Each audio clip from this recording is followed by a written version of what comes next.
What's going on, guys? Welcome back to another episode of Blast from the Past TV, where we look back on beloved TV classics and look back on what made that TV show so special to begin with.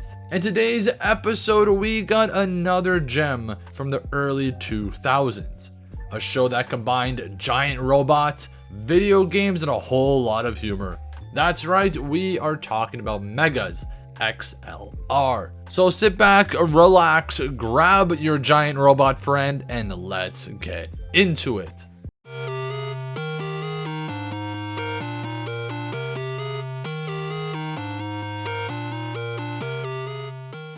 Now, to start us off, Megas XLR stands for Mechanized Earth Guardian Attack System Extra Large Robot.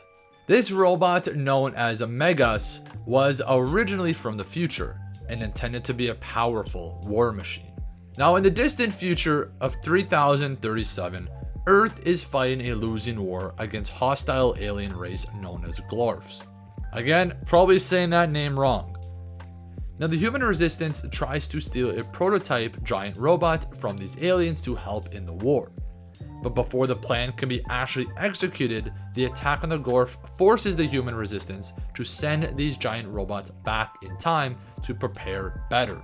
Now, during this situation, this Megas does get his head blown off in the attack, and its time drive is damaged. It is sent all the way back to 1930s New Jersey, and it remains there up until Coop finds it around the year 2004 and turns it into his own hot rod machine. With Megas, Coop, and Jamie, they are also joined by Kiva, a soldier from the future who originally piloted Megas. Now, even though Kiva is the original driver of this robot, Coop has modified it in a way where he is the only one that can drive it, because I don't think many people can drive a giant robot with a joystick. Together, they must defend Earth from various alien threats while dealing with the comedic mishaps that arise from Coop's unorthodox piloting skills. I mean, honestly, I give this guy credit piloting a massive fighting machine with an old video game controller. Now, when diving into the show, I realized that Coop was voiced by David DeLewis. If you don't know who that is, if you have ever watched Wizards of Waverly Place, he plays Jerry Russo. So that actually surprised me quite a bit. Same with Jamie. Jamie is voiced by veteran voice actor Steve Bloom. And Gorath, one of the main antagonists, is voiced by Clancy Brown, the guy who also voices Mr. Krabs. Now, Megas XLR is known for its humor, often parodying various aspects of pulp culture, including video games, anime, and other sci-fi shows. Now, what also stands out in the show is, of course, the giant robot battles. This show would not be anything without giant robots fighting each other. Now, the show does feature a lot of epic battles between Megas and various alien robots. And the way Coop does operate his Megas, it does make it a very creative battle. And just like the theme song says, most of us do love giant robots. Giant robots high, giant robots we, giant robots yes, giant robots. Now, Jody Schaefer and George Christic actually came up with the idea of the show while playing video games. They wanted a main character who would use his video game skills to pilot a giant robot. And much of this series is inspired by Japanese mecha anime, which the two grew up watching, with the general art style being inspired by both Japanese and Western animation.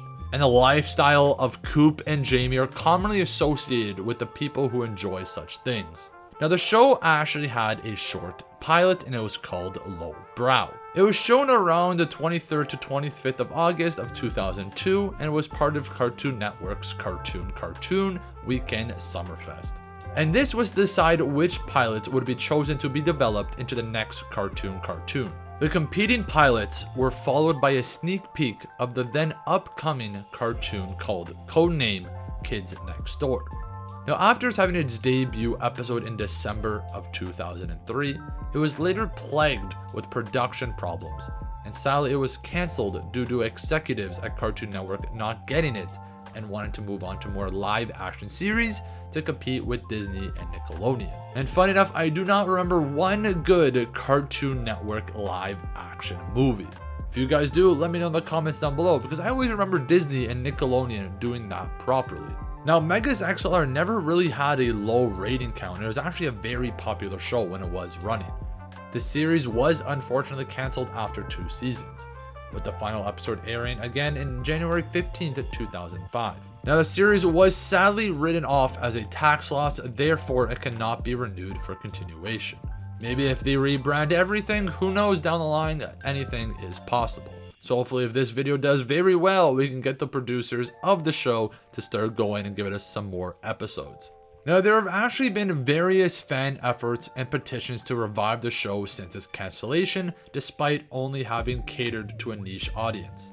In 2012, Chris Prynoski and George Christic got back together with the team that worked on Megas XLR to work on a new series for Disney XD called Motor City, filled with the same over-the-top action, 80s and 90s spoofing, and the sense of humor envisioned in Mega XLR. But sadly, the project only lasted for 1 season. Now, the creators of the show did try using Twitter back in 2013 with the hashtag #BringBackMegasXLR. Now, there was a mention of George Christic mentioning that he was talking with Cartoon Network executive trying to re-inquire the rights to the series. Now, sadly, with the show being written off as a tax loss, there's probably no hope for the show to come back. But as of February 8th, 2019, Christic has stated that the rights to this series has successfully been transferred to ownership to Warner Brothers.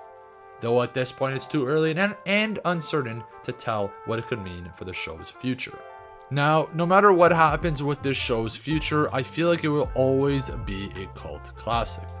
I do remember watching this show growing up, and I actually really loved the battling. I mean, like I said before, who doesn't love giant robots fighting each other? I feel like it sucks when production does get halted and plagued with executives knowing what's best for the audience. If you just give it some time to flesh out and actually get a good audience, then who knows, maybe it can be something even more special. But no matter what, Megas XLR will go down as one of the greats and hopefully be revived one day for us to love once again. If you guys have ever watched the show, let me know in the comments down below, and if you ever liked the show. And do you hope for it to come back? Thank you guys so much for watching this episode of Blast from the Past TV. Make sure to like, subscribe, and follow me for more TV shows. Thank you guys so much, and I hope to see you guys in the next episode.